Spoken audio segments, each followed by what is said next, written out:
Hello students. तो कैसे हैं आप सब। तो आज की इस वीडियो में हम कवर करने वाले हैं topic nomenclature of geometrical isomer. ठीक है, जिसमें हम देखने वाले हैं cis trans system, EZ system, syn and anti system.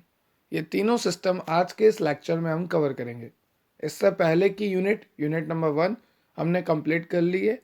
Unit number 2 का हमने पहला लेक्चर देखा था ज्योमेट्रिकल आइसोमर के ऊपर, और आज सेकंड लेक्चर है E Z system, syn anti system and cis trans system.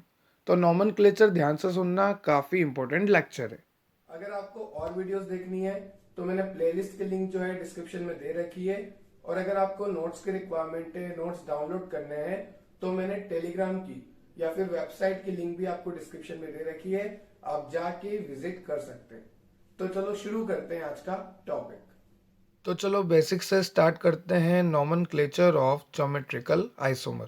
ठीक है, बिल्कुल बेसिक से स्टार्ट करेंगे नॉमेनक्लेचर ऑफ ज्योमेट्रिकल आइसोमर, जिसमें अपन देखने वाले हैं cis trans nomenclature, E Z nomenclature, syn anti nomenclature. ये तीनों नॉमेनक्लेचर अपन देखेंगे वन बाय वन।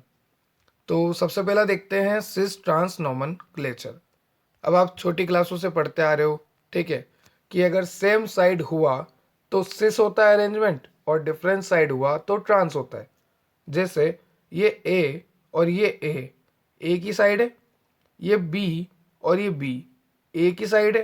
तो अगर ए की साइड हुआ तो सिस, और जैसे ये ए और ये अपोजिट साइड है, और ये बी जो है और ये दूसरा बी, ये भी अपोजिट साइड है, तो वो ट्रांस हुआ। तो अगर कंपाउंड जो है, एटम जो है, सेम साइड अटैच है, जैसे ए और ए, बी और बी, तो सिस अरेंजमेंट है। और अगर डिफरेंट साइड अटैच है, जैसे ये बी तो ये बी, ये ए तो ये ए, अपोजिट साइड है तो वो हो गया ट्रांस, सेम साइड है तो वो हो गया सिस। इस तरह से आपको नेमिंग देनी है कि ये कंपाउंड सिस है या ये कंपाउंड ट्रांस है। और एक और इम्पोर्टेंट बात जो कि अपन ने लास्ट लेक्चर में भी देखी थी, कि यहाँ पर प्रेजेंट होता है डबल बॉन्ड, और ज्योमेट्रिकल आइसोमर में डबल बॉन्ड होने की वजह से ये जो है पूरी तरह से रोटेशन शो नहीं कर पाते, फ्रीली रोटेट ये नहीं हो पाते, क्योंकि यहाँ पर डबल बॉन्ड है। तो इनमें क्या होता है, रेस्ट्रिक्टेड रोटेशन होती है। ठीक है, मतलब ये अगर ए यहाँ पर है तो ये नीचे आ जाएगा, और ये बी यहाँ पर है तो ये ऊपर चल जाएगा। बस इतनी सी रोटेशन होगी, ये ए जो है इधर नहीं आ सकता। ठीक है, अपने घर में ही चक्कर लगाते रहेंगे, ये ए जो है यहाँ आ जाएगा, ये बी जो है यहाँ आ जाएगा, बस इनका एरिया फिक्स रहता है। क्यों फिक्स रहता है? Due to presence of double bond. इस तरह के फिक्स एरिया में रोटेट करने वाले को हम बोलेंगे रेस्ट्रिक्टेड रोटेशन। ठीक है, रेस्ट्रिक्टेड रोटेशन क्यों है? क्योंकि यहाँ पर डबल बॉन्ड है।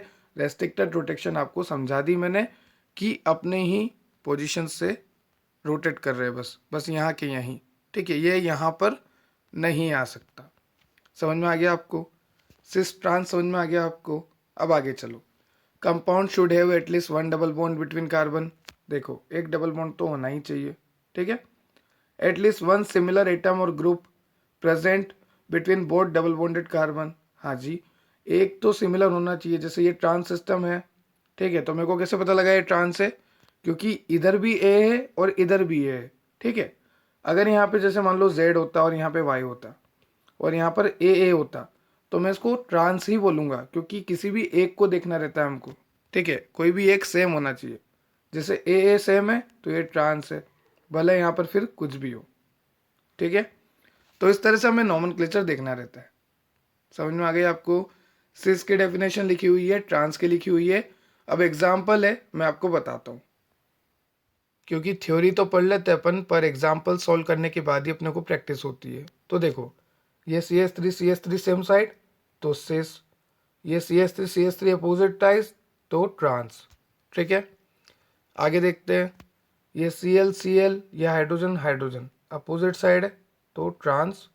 ये हाइड्रोजन सेम साइड, ये सी एल सेम साइड तो सिस।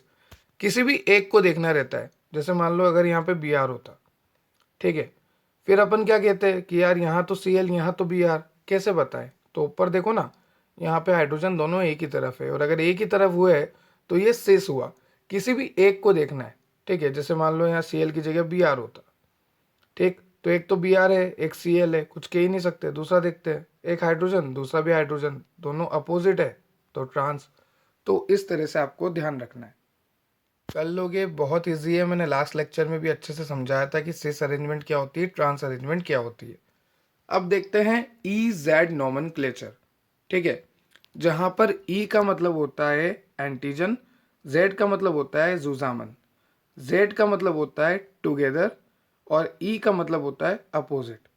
देखो, जैसे कंपाउंड मैंने बनाया C double bond C, C L, C L. ठीक है, अब यहाँ पे क्लोरीन जो है अपोजिट साइड है, आप देख सकते हैं इस तरह से है, अपोजिट साइड है। ठीक है, तो अगर अपोजिट साइड है तो मैं इसको क्या बोलूँगा, ई बोल दूंगा। मतलब यहाँ तो वही बात हो गई कि अगर टुगेदर है मतलब सिस, मतलब साथ में है, अपोजिट है मतलब ट्रांस। ठीक है, तो उनको नया नाम दे दिया सिस और ट्रांस को। क्या बोल दिया हमने, ई जेड। ई का मतलब हो गया ट्रांस और जेड का मतलब हो गया सिस।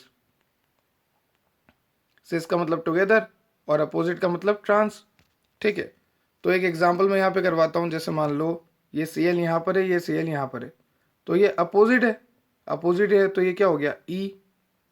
और ये हाइड्रोजन एक ही डायरेक्शन में है, टुगेदर है, तो ये क्या हो गया जेड। क्योंकि हमने देखा जेड का मतलब एक ही साथ, टुगेदर, तो साथ वाले को तो सिस बोलते हैं हम, तो यहाँ पे जेड बोलते हैं ई जेड सिस्टम में। और अगर ट्रांस होगा, अपोजिट होगा, तो हम बोलेंगे ई। ठीक है, तो जेड वाले को सिस बोल लो, ई वाले को ट्रांस। तो फिर जरूरत क्या पड़ी ई जेड नोमेनक्लेचर की। तो देखो यहाँ पे क्या होता है, सीक्वेंस रूल पे काम चलता है। जैसे अगर मान low carbon double bond carbon है और यहाँ हाइड्रोजन है और यहाँ क्लोरीन है, यहाँ Br है और यहाँ CH3 है। अब मैं आपसे पूछूंगा कि बताओ ये सिस है या ट्रांस, तो आप बोलोगे सर यहाँ पे तो चारों ही जो एटम है, जो ग्रुप है, वो डिफरेंट है। तो हम कैसे बता दें, क्योंकि हम तो देखते थे सिमिलरिटी।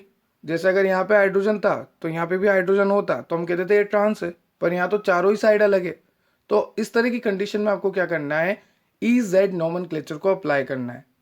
अब कैसे अप्लाई करते हैं, क्या होता है मैं बताता हूँ। देखो, यहाँ पर होता है सीक्वेंस रूल। जैसे मैं आपको समझाता हूँ सीक्वेंस रूल क्या होता है। देखो यहाँ पर अब BrCl हाइड्रोजन फ्लोरीन चारों ही अलग हो गए, और चारों ही अलग हो गए तो फिर मैं कैसे बोल दूं कि ये सिस है या ट्रांस। तो इस कंडीशन में हमें ई जेड नोमेनक्लेचर की मदद लेनी होती है। अब यहाँ पर कैसे हम काउंटिंग करते हैं, कैसे बताते हैं, वो ध्यान से सुनो आप। तो देखो जो यहाँ पे एग्जाम्पल दे रखा है, अब इसमें आपको मैंने बताया कि चारों साइड डिफरेंट है, ब्रोमीन, फ्लोरीन, हाइड्रोजन, क्लोरीन। तो हम कैसे बता दें कि ये सिस है या ट्रांस, हम नहीं बता सकते। तो जब चारों साइड डिफरेंट हो और हमें बताना हो तो हम लेंगे ई जेड नोमेनक्लेचर, जहाँ पर जेड का मतलब होता है साथ वाला और ई का मतलब होता है अपोजिट वाला। अपोजिट मतलब ट्रांस और जेड का मतलब होता है सिस वाला, मतलब टुगेदर वाला। तो हम कैसे सॉल्व करें ई जेड नोमेनक्लेचर को अगर चारों एटम डिफरेंट आ जाते हैं तो ध्यान से सुनना। एक सीक्वेंस रूल होता है, आपने पीरियोडिक टेबल पढ़ी होगी, जिसमें पहला एलिमेंट हाइड्रोजन है, फिर हीलियम है, फिर lithium, beryllium, boron, carbon, nitrogen, oxygen, fluorine. इस तरह से पीरियोडिक टेबल थी। ठीक है, फ्लोरीन के नीचे आते थे क्लोरीन, ब्रोमीन, और इनका एटॉमिक नंबर और मास जो है बढ़ता जाता है जैसे जैसे अपन आगे बढ़ते हैं। इस तरह से पीरियोडिक टेबल होती थी। आप सबने पढ़ी होगी 8, 9, 10, 11, 12, तो पीरियोडिक टेबल काम आती है। ठीक है, तो हमें यहाँ क्या करना है, इन दो एलिमेंट को पकड़ना है, इधर भी इन दो को पकड़ना है। ठीक, अब आप बताओ ब्रोमीन का एटॉमिक नंबर ज़्यादा होगा या हाइड्रोजन का। ऑब्वियसली बात है ब्रोमीन का ही ज़्यादा होगा, क्योंकि हाइड्रोजन तो पहला ही एटम है, उसका एटॉमिक नंबर ही पहला है। तो किसका ज़्यादा होगा, ब्रोमीन का। तो ब्रोमीन को मैंने 1 दे दिया। अब इन दोनों में कंपेयर करो, इन दोनों में क्लोरीन का ज़्यादा होगा या फ्लोरीन का। तो क्लोरीन का ज़्यादा होता है, क्योंकि फ्लोरीन के नीचे आता है क्लोरीन, और नीचे वाले नंबर पे आता है, मतलब अगर फ्लोरीन का कुछ भी हुआ 8, 9, तो क्लोरीन का होता है 17, तो ज़्यादा होता है क्लोरीन का। ठीक है, तो यहाँ पर हमने देखा ब्रोमीन का ज़्यादा इन दोनों में, और यहाँ पर हमने देखा इन दोनों में क्लोरीन का ज़्यादा। ठीक है, अब आप एक बात देखिए कि 1 नंबर और 1 नंबर दोनों एक ही डायरेक्शन में आ रहे हैं, एक ही साथ आ रहे हैं, और एक ही साथ आने वाले को हम बोलते थे जेड। जेड का मतलब होता है टुगेदर, मतलब एक तरह से सिस फॉर्म। देखो आप यहाँ पर ऊपर मैंने बताया था आपको, जेड का मतलब होता है टुगेदर, और टुगेदर कब आ रहे हैं, कैसे आ रहे हैं, एक बार और समझो कैसे आ रहे हैं। हमने पहले इन दोनों को कंपेयर किया, फिर हमें पता लगा ब्रोमीन का ज़्यादा होता है नंबर, फिर हमने इन दोनों को कंपेयर किया, फिर हमें पता लगता है कि क्लोरीन का ज़्यादा होता है नंबर, फिर हमने कंपेयर किया कि ये 1 1 वाले दोनों एक ही तरफ आ रहे हैं, मतलब ये क्या हो गया, जेड आइसोमर हो गया। ठीक है, अब ये वाला एग्जाम्पल आप सोल्व करने की कोशिश करो। तो जिसे सॉल्व करने की कोशिश करनी है वो वीडियो पॉज करके कर सकता है, मैं तो बताऊंगा इसे आपको। जैसे यहाँ पर CH3 और हाइड्रोजन है, तो ऑब्वियसली बात है कार्बन का नंबर ज़्यादा होता है, तो कार्बन को हमने पहली प्रायोरिटी दे दी। इधर देखिए CH3 और हाइड्रोजन है, ऑब्वियसली बात है कार्बन का नंबर ज़्यादा होता है, तो हमने कार्बन को प्रायोरिटी दे दी। तो ये वाला CH3 और ये वाला CH3 अपोजिट डायरेक्शन में है। अगर ये अपोजिट हुआ तो हमने क्या बोला, ई सिस्टम बोला। और अगर ये सेम साइड हुआ, जैसे नंबर वन सेम साइड थे, तो जेड हो गया। और यहाँ पर नंबर वन अपोजिट साइड है, तो ये क्या हो गया, ई हो गया। इस तरह से आपको निकालना है। जो हाईएस्ट प्रायोरिटी ग्रुप है उसको आपको पहला नंबर देना है। ठीक है, यहाँ पर मैंने लिखा हुआ है सारा। अब कुछ एग्जाम्पल है, जैसे आप यहाँ पे देखिए, हाइड्रोजन और क्लोरीन में किसको बोलोगे आप बोलोगे क्लोरीन को। हाइड्रोजन और क्लोरीन में किसको बोलोगे, आप बोलोगे क्लोरीन को। ये नंबर 1 दिया, ये भी नंबर 1 दिया, ये दोनों अपोजिट है, मतलब ई। अब यहाँ पे देखिए, हाइड्रोजन और क्लोरीन में क्लोरीन, हाइड्रोजन और क्लोरीन में क्लोरीन, और ये क्लोरीन क्या है, ये क्लोरीन ये नंबर 1 ये नंबर 1, दोनों सेम डायरेक्शन में। सेम का मतलब जेड, और ये जो है अपोजिट है, अपोजिट का मतलब ई। तो ई जेड सिस्टम समझ में आ गया। सिंपल सा है, सीक्वेंस रूल याद रखना है। सीक्वेंस रूल याद रखोगे तो अप्लाई आप कर सकते हो। ठीक है, अगर सेम हुआ तो जेड, जैसा कि आपने देखा ये क्लोरीन क्लोरीन यहाँ पर देखिए, ये नंबर वन सेम साइड में है तो जेड, ये जेड, और ये अगर नंबर वन अपोजिट साइड में है तो ई। तो इस तरह से आपको ई जेड नोमेनक्लेचर देखना था। ठीक है, सिंपल है। अब देखो सिन एंड एंटी नोमेनक्लेचर। तो देखो सिन और एंटी नोमेनक्लेचर काफ़ी इजी नोमेनक्लेचर है। अब आप बोलोगे सर हमने सिस ट्रांस नोमेनक्लेचर पढ़ा, फिर हमने पढ़ा ई जेड नोमेनक्लेचर, क्योंकि आपने बोला अगर चारों साइड डिफरेंट आ जाए तो हमें ई जेड के पास जाना पड़ता है। ठीक है, सिस ट्रांस हमें समझ में आ गया और ई जेड भी हमें समझ में आ गया। अब आप बोल रहे हो थर्ड वाला, जिसका नाम आप बता रहे हो सिन एंड एंटी, तो हमें इसकी ज़रूरत क्यों पड़ी, ध्यान से सुनना। कि अभी तक जो भी आपने कंपाउंड देखे थे उनके बीच में था कार्बन डबल बॉन्ड कार्बन, चाहे वो आपने यहाँ पर देखिए, चाहे वो आपने ईजेड सिस्टम में देखे, यहाँ पे भी कार्बन डबल बॉन्ड, यहाँ पर भी कार्बन डबल बॉन्ड। ठीक है, ये देखो फॉर एग्जांपल में देख लो, यहाँ पे भी कार्बन कार्बन कार्बन कार्बन।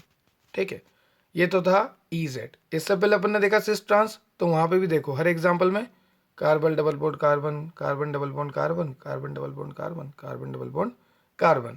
तो ये सिस ट्रांस और ईजेड सिस्टम जो था, यहाँ पर कार्बन डबल बॉन्ड कार्बन था, पर अगर कार्बन डबल बॉन्ड नाइट्रोजन आ जाए तो फिर, और नाइट्रोजन डबल बॉन्ड नाइट्रोजन आ जाए तो फिर हमें अप्लाई करना होता है सिन एंटी नोमेनक्लेचर।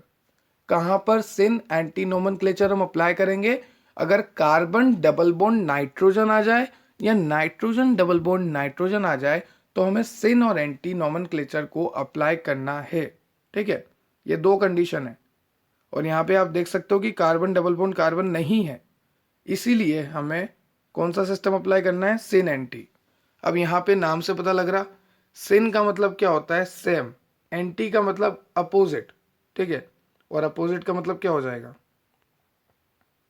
समझ गए, ट्रांस हो जाएगा। तो देखो यहाँ पर किस तरह से आपको पता लगाना है कि ये कंपाउंड सिन है या एंटी है। तो देखो बिल्कुल ध्यान से समझना है इसे। जैसे ये कार्बन नाइट्रोजन वाला एग्जांपल ले लिया मैंने, ये कार्बन और नाइट्रोजन का डबल बॉन्ड बना रखा है। ठीक है, ये बना हुआ है यहाँ पर। अब यहाँ पर आपको बोला गया है, वेट ए सेकेंड, यहाँ पर आपको क्या है, हाइड्रोजन अटैच किया है, इधर OH अटैच किया है, इधर CH3। और नाइट्रोजन कितने बॉन्ड बनाता है, जनरली नाइट्रोजन 3 बॉन्ड बनाता है। तो 2 बॉन्ड तो आपको यहाँ दिख रहे हैं कार्बन के साथ, और 1 बॉन्ड OH के साथ आपको यहाँ पे दिख रहा है। ठीक है, ये देखिए 2 बॉन्ड तो ये रहे और 1 बॉन्ड ये रहा, 3 बॉन्ड नाइट्रोजन ने बना रखे हैं। और नाइट्रोजन के पास लोन पेयर होता है, वो मैंने यहाँ पे शो कर रखा है। ये एग्जाम्पल है आपका जिसको मैंने आपको समझाया। अब हमें पता करना है कि ये जो कंपाउंड है ये सिन है या एंटी, तो हम कैसे पता करेंगे, हमें देखना है H और OH की पोजीशन को, सिर्फ और सिर्फ हमें क्या देखना है, H और OH की पोजीशन को देखना है। अगर ये H और OH अपोजिट साइड हुए तो ये हो जाएगा एंटी, क्योंकि एंटी का मतलब अपोजिट। और अगर ये H और OH सेम साइड हुए तो ये क्या हो जाएगा, सिन। तो यहाँ पर ये H और OH क्या सेम साइड में है, बिल्कुल है, तो ये हो जाएगा सिन, ठीक है। और यहाँ पर H और OH क्या अपोजिट साइड में है, तो यहाँ पर ये हो जाएगा एंटी। ये तो हो गया एंटी और ये वाला हो गया सिन। क्लियर है आपको? इस तरह से आपको देखना है, काफ़ी इजी नोमेनक्लेचर है सिन और एंटी। यहाँ पे मैंने लिखा भी हुआ है कि सिन का मतलब क्या है और एंटी का मतलब क्या है। ये नोट्स आपको डिस्क्रिप्शन में जो लिंक है हमारी वेबसाइट की वहाँ से मिल जाएंगे। सिंपली आप एक सिंगल क्लिक में पूरी यूनिट के नोट्स डाउनलोड कर सकते हो, ठीक है। तो ये था आज का आपका topic, nomenclature of geometrical isomerism, जिसमें हमने देखा cis trans nomenclature, E Z nomenclature, syn and anti nomenclature. मैंने आपको हर एक को अच्छे से समझा दिया है। अगर आपको फिर भी कोई डाउट है तो आप कमेंट सेक्शन में कमेंट कर सकते हैं। और अगर आपका कोई भाई बंधु नीट की प्रिपरेशन कर रहा है तो क्लास 11-12 की बायोलॉजी और केमिस्ट्री की क्विक रिवीजन सीरीज, साथ में क्वेश्चन प्रैक्टिस भी मैंने करवा रखी है, तो आप उसे ज़रूर ये सजेस्ट करें। Thank you, have a nice day.